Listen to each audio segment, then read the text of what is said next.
exactly with that moment that you're talking about, that moment of hesitation. My dad always used to say, like, just go with your gut. And if your gut's telling you no, like, don't do it. And that's that little moment that he had in the movie where he was like, fuck it, like, you know. That's what I'm saying. Those are real moments. Peer pressure, and when people approach you about what peer pressure is going to look like when you're a kid, it's somebody saying, "Hey, man, do you want to do heroin?" And you're like, "No," and that's it.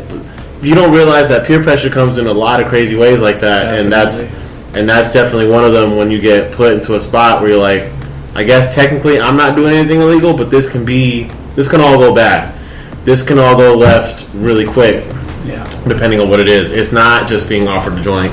It's not just being offered a beer when you're too young to drink one. Yeah. You know, it's sometimes a party. Yeah, exactly. Simple it can be that simple sometimes. That was our friend's thing. Like, he was at a party in Alpine, That's hard, dude. And that fool was drinking, and I don't know what else he was doing, but everybody in the car was doing it, fool. And this fool fucking crashed into a ditch. That fool was like done for a minute, and then the two other passengers didn't survive the crash. I think their family were just like because it was a couple, so it was like the guy's family were just like, oh no, like, we know, like, it was an accident, but the girl's family was just like, no, like, fuck that. Yeah, like, trying to burn them. Like, fuck that. And it was just like... That's what happened to my brother. Same in all the and at least for me, in my eyes, because my brother was supposed to be in that car, and he didn't go for some reason or another. And my mom was just like... We were talking about it. My mom just straight up told me, she's like, God rest her soul, my mom. She was like... She's like, hey... if any of you ever get into a car with, you know, that guy's drunk, or, you know, you get into an accident, like, I'm not gonna, you know, like, go after somebody, like, because you are an adult and you made that conscious decision, even if you are inebriated, like, you know, that's your choice and that's your way to go, you know. At the end of the day, no sympathy for the devil, dog. No, what's the old you buy the ticket, you take the ride sometimes, you know. And you know, it's true in a lot of situations like that, whether it's just, it could be something super minor. Bro, you take an edible, there's no going back. Once that's in your system, there's no going back. No, and you can sit there and tell me I'm too high, please don't let me be this high no more, but it's already there. There's no sympathy for the devil, dog. You chose that. Dude, I've had my friends call me like, yo, can you come pick up my kids? Like, we're too full. Bro, I'm going like, what do you mean? They're like, yo, it said to take a quarter, and so I took like one whole one, but it's like I had to take a quarter of that whole one. We took a whole one each. They're like tripping. I'm going like, dude, what are you doing? Like, it's like, please, man, can you guys come pick up our kids? I'm like, see, the trick is you give your kids edibles too, and now you're all quiet and you're loving by it.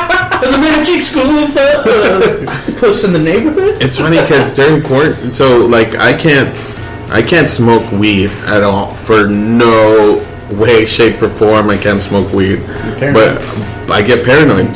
But during quarantine, my ass was just fucking drinking White Claws on the weekend and fucking eating edibles, gummy edibles, by the way.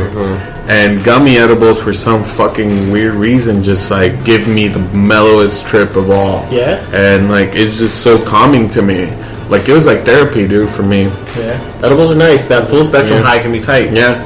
You know. And then listening to some Elton John, listen to some bro. I started crying. Tiny Dancer. Listen to Tiny Dancer.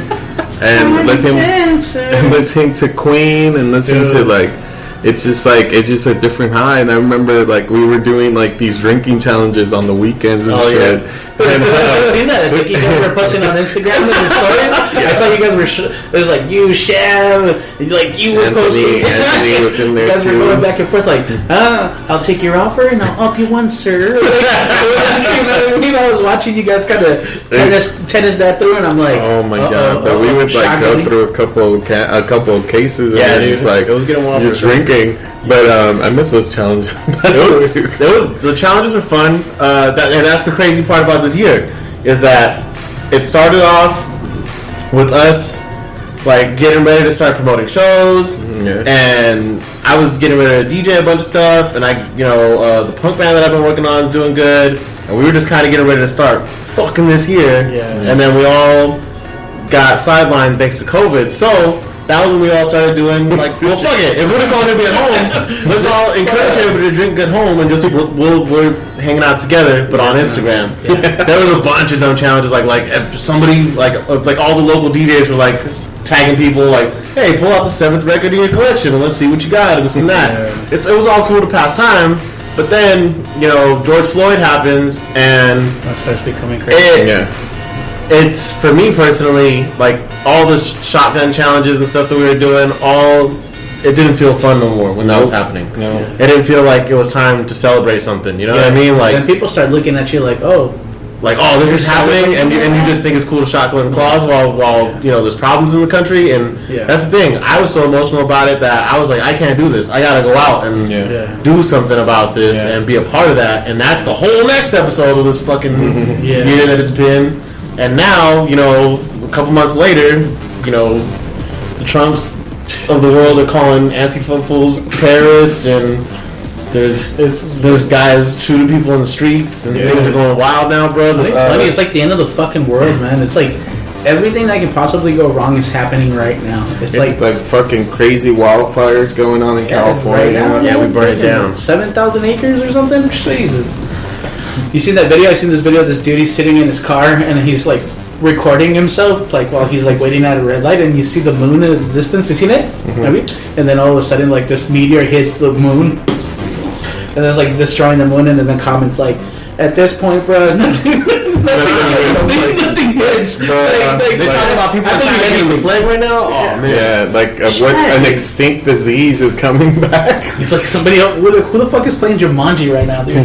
But with all this, to talk about something that, with all that we're talking about with the COVID, I really on my Instagram I reach out to people, and it's like, because I know what it's to be on that space that you're locked down and like to be alone. Especially if you're by yourself, dude. Especially if you live by yourself and like you don't have It's funny because I don't complain about work, but sometimes I do. But I stopped complaining because it's like that's like my distraction, dude. Like honestly, like I hear it's funny because you get people that are like super like these like stressed out, like whoa, why do I have to do this? Why do I have to do that? It's like you kind of have to like be sympathized to that because it's like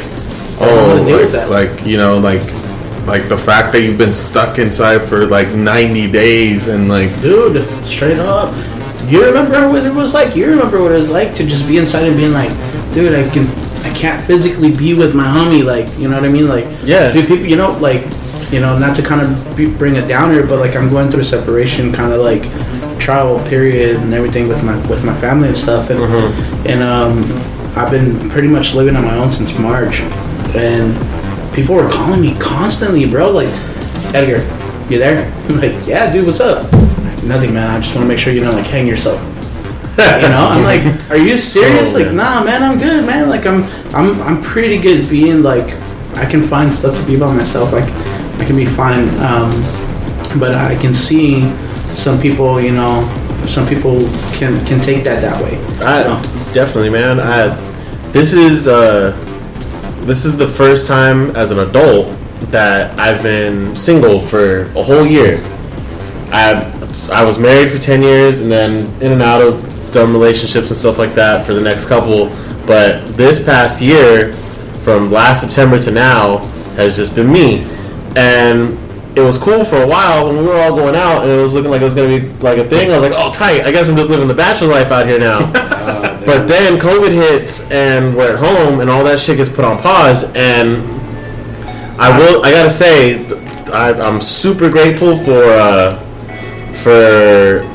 my roommate Max, my brother Robert, and my kids, bro. Like literally those four people, because we're all in such a close vicinity, and I just got to see everybody on the regular. Like that's what got me through all of this. If, you know, I can only imagine what it'd be like to be here and be by myself. Because some days it's like that. Yeah.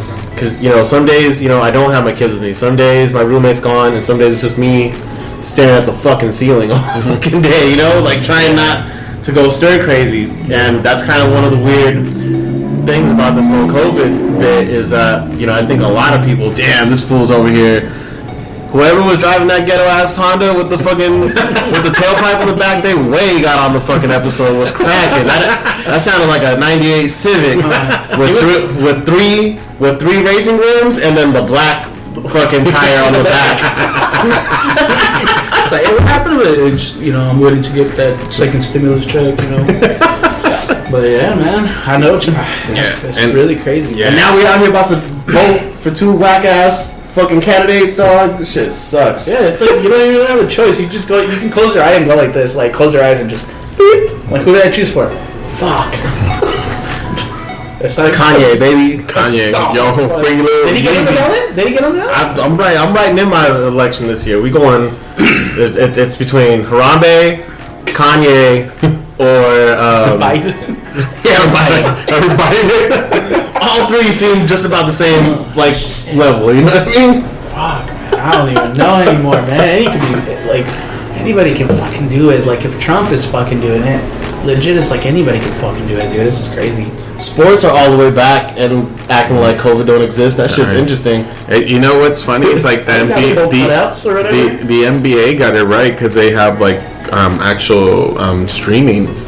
Oh. So like it's like I think WWE does the same thing where like they have an arena and they actually put on like LED screens all over, and they actually have people sign up and like you could actually view from where you're sitting at. Oh, that's like, pretty sick. Like the action that's going on in the ring. Dude, imagine that. Man, that's insane because that's what I do for a living, install security cameras and stream stuff like that.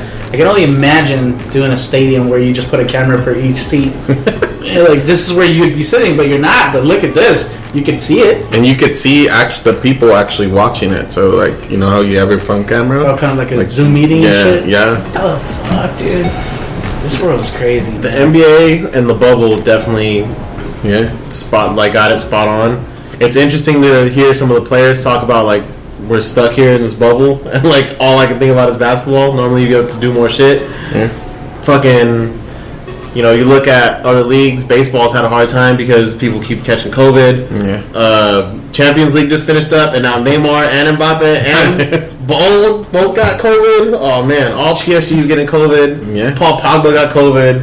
Like this is man. I just want to watch that one show. What is it called? The Extreme, the one where they go through the course and like the things come out and they get knocked into mud. Oh, what is it? American Ninja Warrior, whatever those things are. I don't know, but they got like the funny voiceover guy. Yeah. Doing we're talking about getting knocked out. Oh, you got to start from the beginning again. The funny comments and stuff.